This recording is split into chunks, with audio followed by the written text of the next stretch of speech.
കാസർഗോഡ് സുന്നത്തുമംഗലം കുറേ കണ്ടില്ലേ, ഒരു കാസർഗോഡ് കാതുകുത്തുമംഗലം കണ്ടെങ്കില. കാസർഗോഡ് സുന്നത്തുമംഗലം പോലെ തന്നെ ഭയങ്കര ആഘോഷമാണ് കാവുകുത്തുമംഗലം എന്ന് പറയും ഞങ്ങൾ. അപ്പോൾ ഇന്നൊരു ഫാമിലിയിൽ ഒരു കാതുകുത്തുമംഗലമാണ്. അപ്പോൾ അത് കാണിക്കാമെന്ന് വിചാരിച്ച്. സുന്നത്തുമംഗലത്തിന് പുതിയാപ്പിളയാണെങ്കിൽ കാതുകുത്തുമംഗലത്തിന് പുതിനാട്ടിയാണ്. ഇതാണ് നമ്മൾ പുതിനാട്ടി. അപ്പോൾ അതിന് ഗിഫ്റ്റെല്ലാം കൊടുക്കട്ടെ. സുന്നത്തുമംഗലം പോലെ തന്നെ ഇപ്പോൾ നമ്മൾ പിള്ളേരെ കൊണ്ട് ഗിഫ്റ്റെല്ലാം കൊടുപ്പിക്കുന്നുണ്ട്. കിട്ടിയ ഗിഫ്റ്റെല്ലാം ഇവിടെ ഇങ്ങനെ വെച്ചിട്ടുണ്ട്. അത് കഴിഞ്ഞിട്ട് ഞങ്ങൾ ഫാമിലിയായിട്ട് ഫോട്ടോസ് വീഡിയോസ് എല്ലാം എടുത്ത് പിന്നെ നേരെ വെൽക്കം ഡ്രിങ്ക് കുടിക്കാൻ വന്ന്.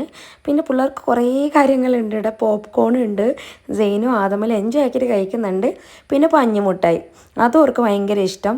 പാത്തും സെയിനും ആദമും എല്ലാം എൻജോയ് ആക്കിയിട്ട് കഴിക്കുന്നുണ്ട്. പിന്നെ ആ കാതുകുത്തിയ കുഞ്ഞിൻ്റെ ഫോട്ടോ വെച്ചിട്ട് ഇങ്ങനെ മുട്ടായി എല്ലാം കൊടുത്തതിന് പിന്നെ നേരെ ഫുഡ് കഴിക്കാൻ വന്ന്.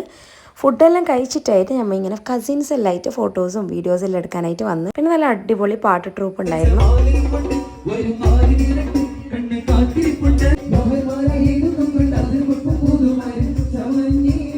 ഇപ്പോഴത്തേക്ക് ഒരാൾ ഓഡിയൻസിൻ്റെ ഇടയിൽ നിന്ന് നല്ലൊരു പാട്ട് പാടിയിട്ടാ.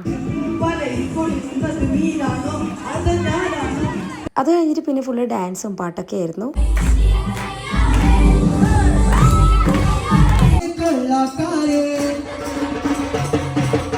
പിന്നെ നല്ല മഴ പെയ്ത്. അപ്പം ഇത്രയൊക്കെയാണ് ഞങ്ങളെ കാസർഗോഡ് ഒരു കാതുകുത്ത് കല്യാണ വിശേഷം. നിങ്ങളുടെ നാട്ടിലുണ്ടോ എന്നൊക്കെ ഉള്ളത് കമൻറ്റ് ചെയ്യുക. താങ്ക്